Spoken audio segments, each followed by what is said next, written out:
The Battle of the Canadians in Toronto is now official. And that's just one of the matches we have to look forward to at TakeOver. Let's talk about NXT.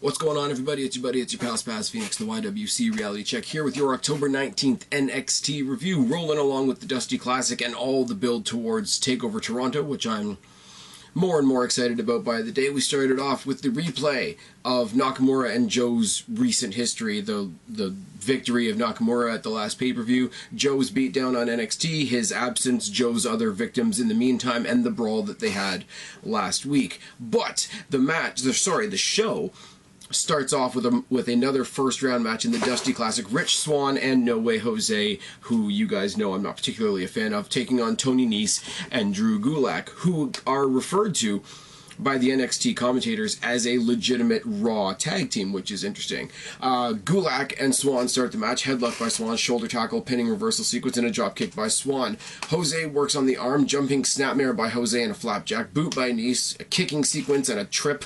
The trip is... you got this great striking kicking sequence, and it ends with a simple trip. It's kind of anticlimactic, if you ask me, but that's neither here nor there. Stalling vertical suplex by Jose, slam by Jose, assisted splash by Swann, hangman by Nese, and a super kick on the outside. NXT's small version of a commercial break. Gulak rides a headlock as we come back, a double clothesline, high knee, and a clothesline by Jose. Moonsault to the outside by Swann, and a simple slam by Jose get the win for Swann and Jose, who get on the mic and talk about how they're going to take on the Authors of Pain next week. To which I say, it's been nice knowing you.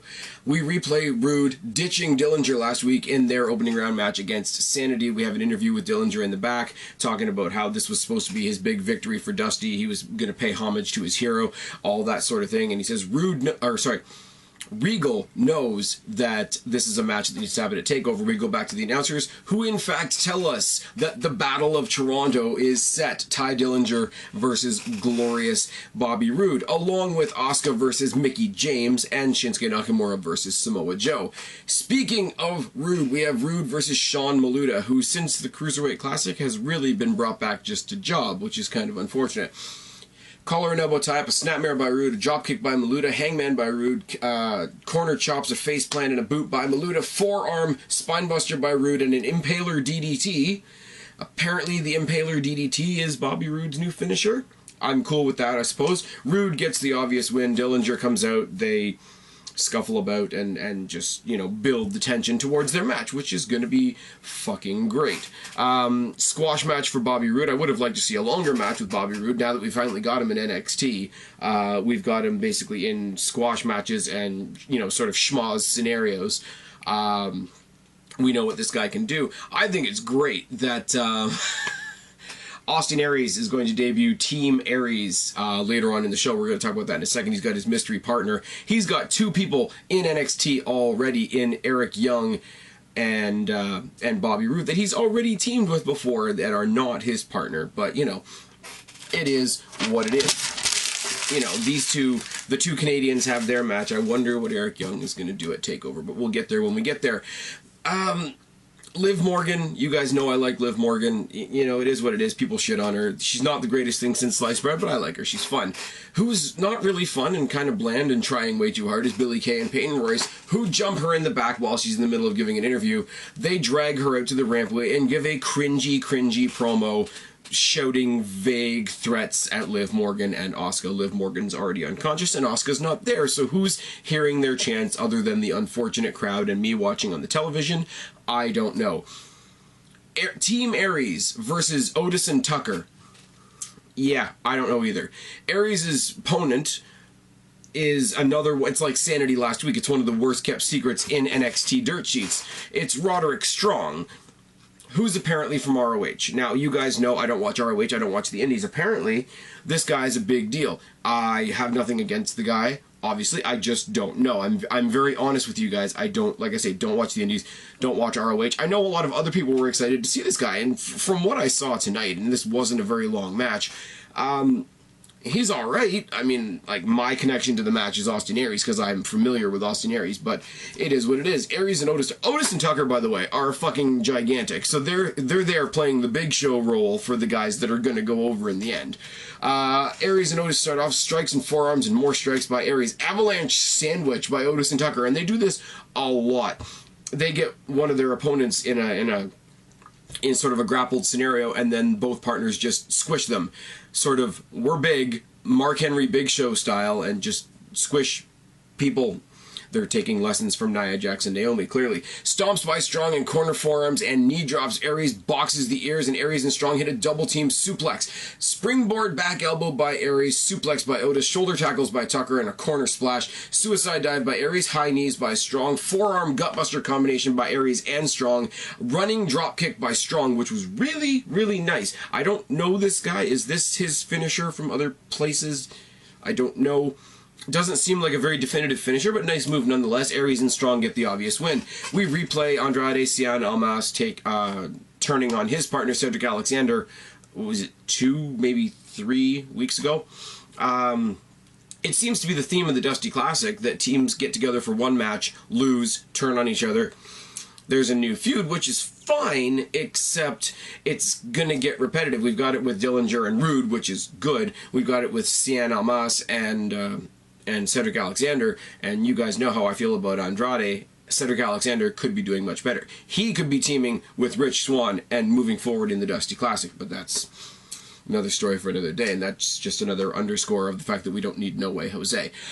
Nikki Cross comes out with Sanity to take on Daniela Carmella, who I don't know, so she's about to die because she's taking on somebody from Sanity. It's very, very short of forearm by Cross. Lots and lots and lots of forearms in the corner, almost Baron Corbin style, except not on the guardrail. Suplex by Carmella is the only thing that she gets in the entire match. A neckbreaker by Cross and a Fisherwoman's neckbreaker for the win gets the win for Nikki Cross. She beats her down after the match to the point where her own teammates have to pull her off. When Eric Young, her teammate, pulls her off of her opponent, she elbows Eric Young, who thinks it's the greatest thing ever, which is fine. Beats down her opponent to the point where the referee reverses the decision, in which case Nikki Cross just, I want to say Nikki Bella because of the Nikki thing, but hopefully I won't do that. She goes so crazy that she's hitting herself in the face and chewing on the second rope. Sanity, if they're going to do Sanity like this is cool. Have the tag team do the tag team thing one week, have Nikki Cross come out and squash some random jobber woman the next week. Keep Eric Young out of the ring for a little bit, build it, show how strong the group is, then have Eric Young go feud with somebody. It's good, it'll be fine. And if we get the Bobby Roode and Dillinger thing out of the way, Dillinger versus Young is something we could see later on down the line. Kota Ibushi's new partner, because Hideo Itami is injured, he fucked up his neck or something like that.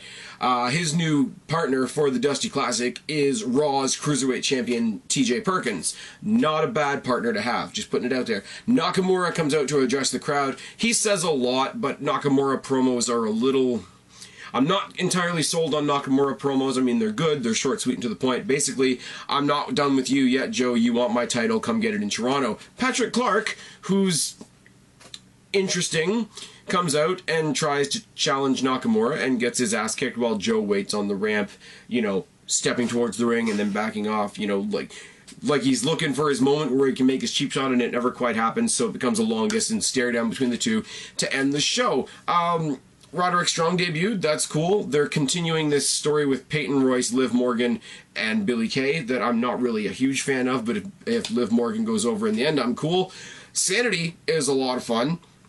I'm happy for Rich Swann. It's just unfortunate that his partner is No Way Jose, if that's a thing that I can say. And not a bad show at all. Not anything that's going to set the world on fire. Very functional. We're going towards two goals right now. We're going towards the Dusty Classic tournament, and we're going towards all the other matches that are happening at TakeOver Toronto. Most recently announced Bobby Roode versus Ty Dillinger.